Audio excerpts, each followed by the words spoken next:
Hello दोस्तों, स्वागत है आपका अपने चैनल तैयारी कर लो में। तो दोस्तों हम यहाँ आज लेकर आए हैं शॉर्ट वीडियो।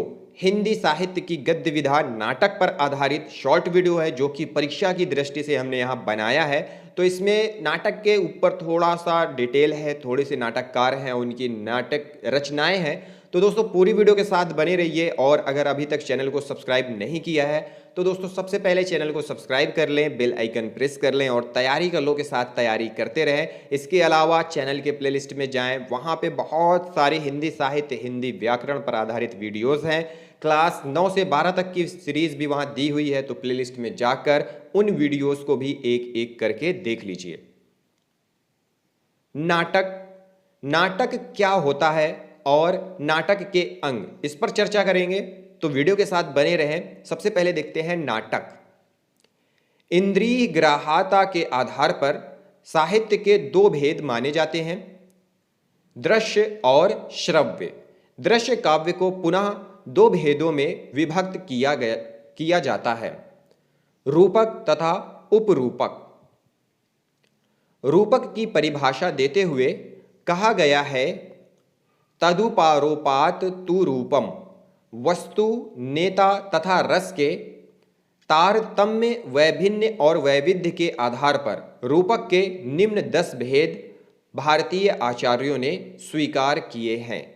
नाटक, प्रकरण, भाषा, प्रहसन, डिम, व्यायोग, समवकार, वीथी, अंक और ईहा मृग।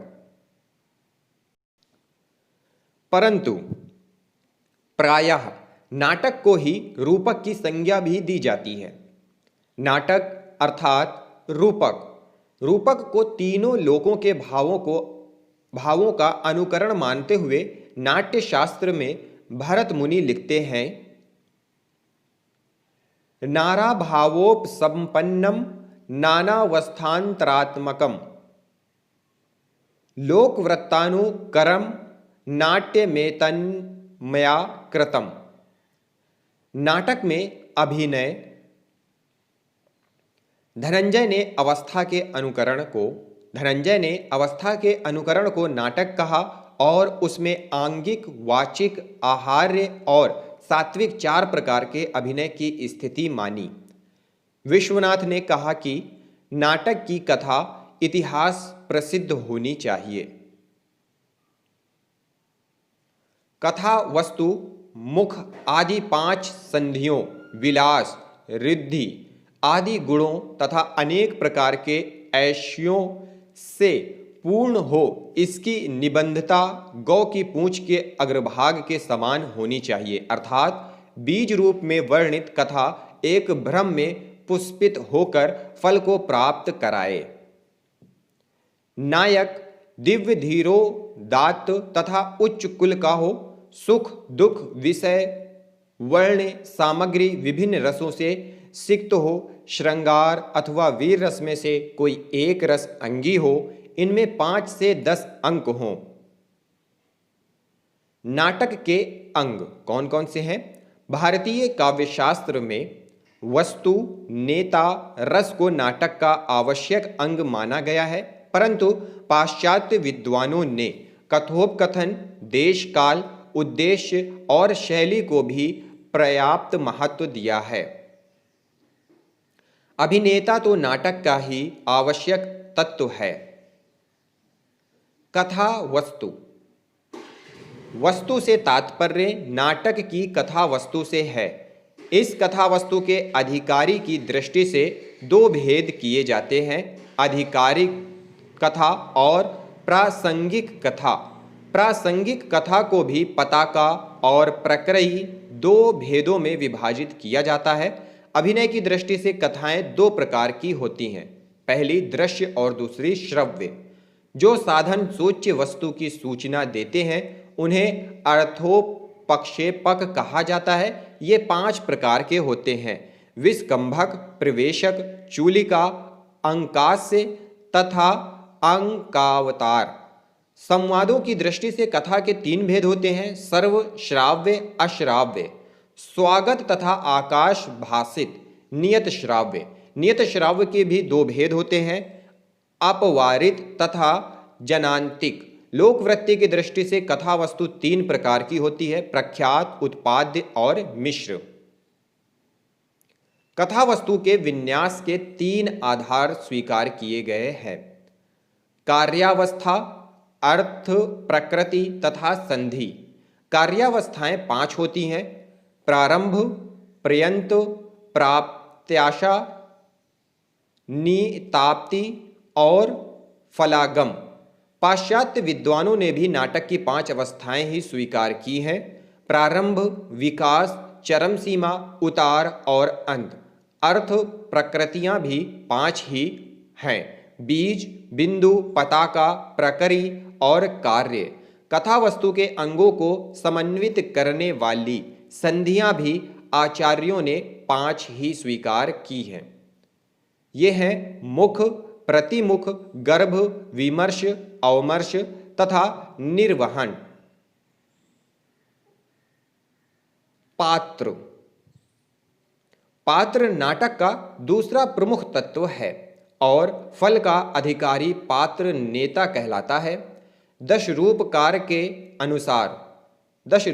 के अनुसार नेता को विनीत, मधुर, त्यागी, चतुर, प्रियवादी, लोकप्रिय, वाणी निपुण, उच्च वंश वाला, स्थिर स्वभाव वाला, युवा, बुद्धिमान, उत्साही, प्रज्ञ, कलाविज्ञ, शूर, दृढ़, तेजस्वी, शास्त्रज्ञ और धार्मिक होना चाहिए। नेता अर्थात नायक को भरत मुनि ने 4 प्रकार का माना है: धीरोदात्त, धीरलित, धीर प्रशांत और धीरोदात्त। नायिका भी स्वकीया, परकीया और सामान्य 3 प्रकार की होती हैं। अन्य पात्रों में पीठ मर्द, प्रतिनायक, विदूषक, कंचुकी, प्रतिहार आदि होते हैं। नाटक के कथोपकथनों में प्रायः संक्षिप्तता, रसानुभूति क्षमता, सरलता, औचित्य, सजीवता तथा पात्रानुकूलता का होना अनिवार्य माना गया है।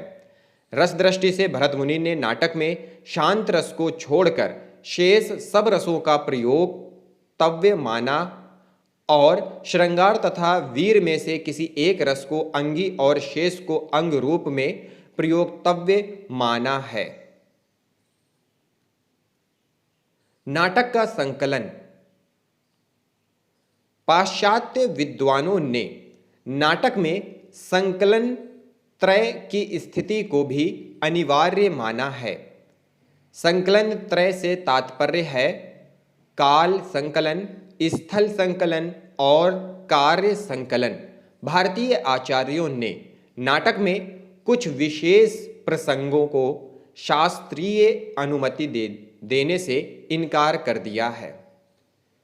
ये प्रसंग हैं: रंगमंच के लिए असुविधाजनक, जीवन के असामान्य, आरोचक एवं इतिवृत्तात्मक प्रसंग, आतंकप्रद, करुणाजनक अथवा त्रासद प्रसंग, जुगुप्साद्योतक प्रसंग तथा अश्लील अथवा भारतीय संस्कृति के विपरीत प्रसंग। हिंदी साहित्य में नाटकों का प्रारंभ कब से माना जाता है? हिंदी साहित्य में नाटकों का प्रारंभ भारतेंदु के समय से स्वीकार किया जाता है। भारतेंदु ने अपने पिता गोपाल चंद्र गिरधर दास कृत नाहुस 1857 को हिंदी का प्रथम नाटक स्वीकार किया है। उन्होंने स्वयं 17 मौलिक तथा अनूदित नाटकों की रचना की है।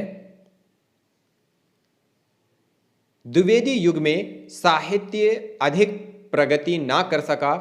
इस काल में रचित नाटकों का महत्व मात्र ऐतिहासिक है। छायावाद युग में प्रसाद ने नाटक साहित्य को एक नई दिशा प्रदान की। इस पर नाटक में पारसी रंगमंच के माध्यम से भी अनेक नाटक प्रकाश में आए। छायावादोत्तर काल में नाट्य साहित्य की रचना पर्याप्त मात्रा में हुई। इस काल में प्रमुख नाटककार हैं लक्ष्मी नारायण मिश्र, उपेंद्र नाथ अश्क, अंजो दीदी इनकी रचना थी। विष्णु प्रभाकर डॉक्टर इनकी रचना है। जगदीश चंद्र माथुर कोणार्क इनकी रचना है। लक्ष्मी नारायण लाल सुंदर रस मादा कैक्टस इनकी रचना है। मोहन राकेश आषाढ़ का एक दिन इनकी रचना है। हरि कृष्ण प्रेमी उदय शंकर भट्ट विनोद रस्तोगी की नया हाथ रचना है।